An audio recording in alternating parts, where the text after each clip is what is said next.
মুক্তিযুদ্ধের সেক্টরগুলো থেকে প্রতি বছর চাকরি পরীক্ষায় প্রশ্ন আসে, আমরা প্রতি বছর ভুল করি। অথচ মানচিত্র দিয়ে 2 মিনিটে একটু বুঝে নিলেই, একটা ছোট্ট ডায়াগ্রাম ফলো করলে এখান থেকে সবগুলো কোশ্চেনের আনসার করা সম্ভব।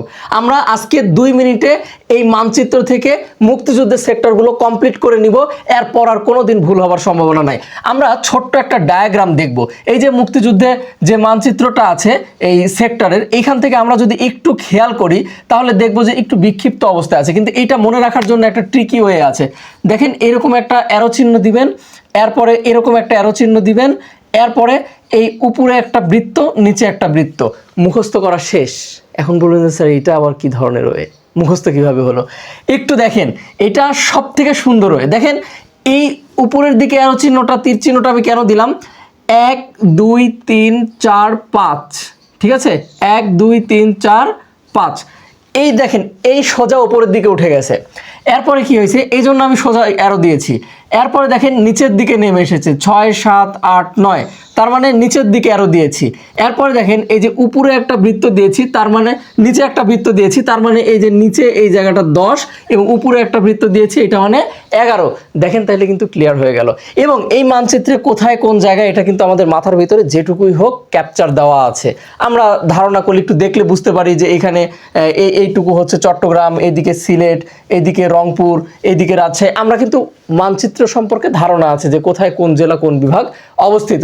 আমরা শুধু এই প্যাটার্নটা মনে রাখবো যে এই নিচ থেকে উপরের দিকে উঠছে 1 2 3 4 5 এবং উপর থেকে নিচের দিকে নামছে 6 7 8 9 এবং 10টা তার নিচে এই বৃত্ত আকারে দিয়েছি এবং উপরে 11 চলে গেছে। কমপ্লিট। আর তো মুখস্থ রাখার সমস্যা না। এখন আমরা দেখব যে আসলে কোন কোন জেলা বা বিভাগ ছিল। দেখেন, 1 নাম্বার সেক্টরটা এখানে। আমরা জানি যে এই জায়গাটুকু, যেটুকু এই জায়গাটা, এটা হচ্ছে এই জায়গাটুকু কি, এই জায়গাটুকু হচ্ছে চট্টগ্রাম। তাহলে আমরা দেখলাম কি 1 নাম্বার সেক্টরটা চট্টগ্রাম, পার্বত্য চট্টগ্রাম এবং ফেনী। এই যে এইখান থেকে ফেনী, মাতামুহুরী নদীর এই পাশ থেকে শুরু করে এইটুকু গোটাটা 1 নাম্বার সেক্টর। এরপরে 2 নাম্বার সেক্টরে যদি আমরা যাই, এই যে উপরে এই জায়গাটা কুমিল্লা, নোয়াখালী, তারপরে ফরিদপুরের অংশ বিশেষ এবং সাথে আছে ঢাকা। এই প্রশ্নটা সবচেয়ে ইম্পর্টেন্ট, যে ঢাকা কোন সেক্টরে ছিল মুক্তিযুদ্ধের সময়, বহুবার এসেছে এটা। এরপরে 3 নম্বরে যদি যাই, এই 3 নম্বরে হবিগঞ্জ, কিশোরগঞ্জ, কুমিল্লা এবং ঢাকার বাকি অংশটুকু, যেটুকু 2 এর ভিতরে গেছে ওর বাকি যেটুকু ছিল সেইটুকু। এরপরে আসি 4 নম্বরটা। এই দেখেন 4 নম্বরটা এখানে সিলেট জেলার অংশ। আমরা জানি যে এইটুকু সিলেট, তাহলে এখানে উপরে 5 আছে, এখানে সিলেটের কিছু অংশ। এরপরে আসি, এরপরে যদি আমরা যাই 4 নাম্বার গেল। এরপরে যদি আমরা যাই 5 নম্বরে আমরা দেখব 5 নম্বরে যে ময়মনসিংহের কিছু অংশ এবং সিলেটের বাকি অংশ। 4 নম্বরে সিলেটের কিছু অংশ গিয়েছে, 5 নম্বরে ময়মনসিংহের কিছু অংশ এবং সিলেট গিয়েছে। তাহলে 5 নম্বর ক্লিয়ার। এরপরে আসি 6 নাম্বার কি, রংপুর, দিনাজপুর, ঠাকুরগাঁও। আমরা কোথায় 6 নাম্বার দেখেছি? এই জায়গায়। আমরা জানি যে বাংলাদেশের উত্তরের জায়গাটা দিনাজপুর, এখানে উত্তরের দিক, উত্তর দিনাজপুর, রংপুর, দিনাজপুর সহ এই যে ঠাকুরগাঁও, এই এলাকাগুলো। এরপরে আসি 7 নাম্বার। 7 নাম্বার কোনটা? এই যে এই জায়গাটা। এই জায়গা কি? এই জায়গা হচ্ছে বগুড়া, রাজশাহী, পাবনা, রংপুর, দিনাজপুর। দ্যাট মিনস আমরা জানি এইটুকু হচ্ছে বগুড়া, রাজশাহী, মানে রাজশাহী বিভাগের বেশ কিছু এরিয়া।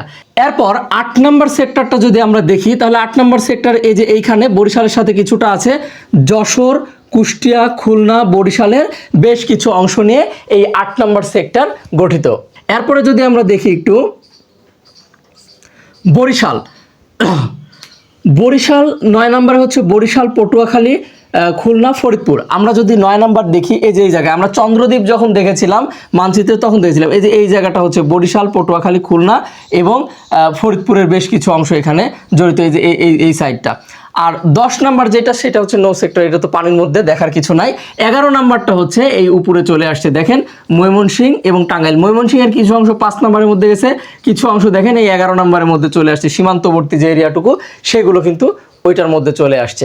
তাহলে আমরা এই ম্যাপ থেকে যদি আমরা দেখার চেষ্টা করি, তাহলে কিন্তু এখানে বুঝতে খুব একটা কঠিন হওয়ার কথা না, একদম ইজি।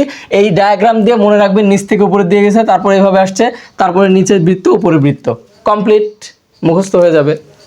মাত্র 420 টাকায় সাধারণ জ্ঞানের পূর্ণাঙ্গ জব কোর্সে ভর্তি চলছে। এই কোর্সটি 47তম বিসিএসকে সামনে রেখে আগাচ্ছে এবং এই কোর্সে ভর্তি হতে আমাদের হাসান স্যার পেজের ইনবক্সে মেসেজ করুন।